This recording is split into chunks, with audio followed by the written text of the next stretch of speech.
अरे जोर जजीबा जोर जजीबा कि मर बखिया करे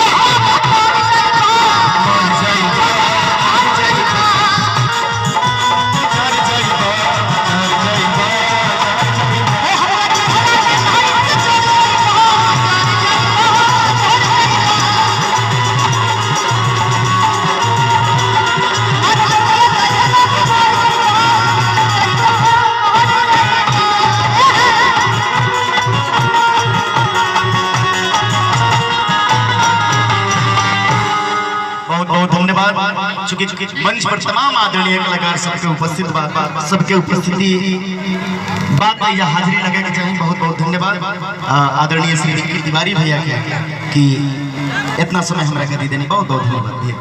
और कहेंगे तो बहुत कुछ बात बा, हम कैसे धन्यवाद करें आप सबके और आप सबके भी जितना भी लोग आई बा हम बताना बयान नहीं कर पावत कि हम का बोले। बाकी बहुत बहुत आभार व्यक्त करते नहीं आप सबके। स्वागत बा हमारे धरती पे और ये पता ना कैसे हो गई। आप लोग के आशीर्वाद बा, माई के आशीर्वाद बा, भगवान के आशीर्वाद बा, श्रोता लोग के आशीर्वाद बा और शायद हम सोचले ना रहे कि कभी भी हमारे इतना क्षमता हो कि इतना कलाकार लोग आए। चाहे आप लोग के प्यार मिली और जितना भी लोग आए बात विनती रही, प्रार्थना रही कि अपन घर के प्रोग्राम समझ के अच्छा से देखे के बाद और गावे के बाद सुने के बाद और नाम बोलम तो बहुत लंबा लिस्ट बा।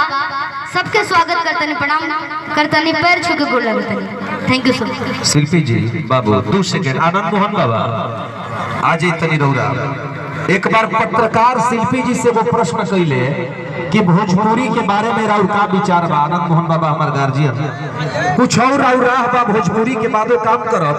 राउर गांव के बेटी एगो बात कली एकरा के मोबाइल में कैद कर ले जा।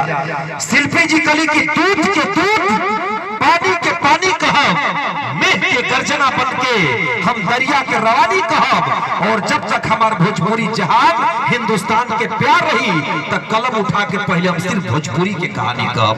एगो जोरदार ताली बजा के सम्मान दी और कुछ बाबा भी आशीर्वाद बात दी। बुखार शिल्पी जी कहनी है कि कैसे अपना लोग आ गए, हम सोचले ना रहने, लेकिन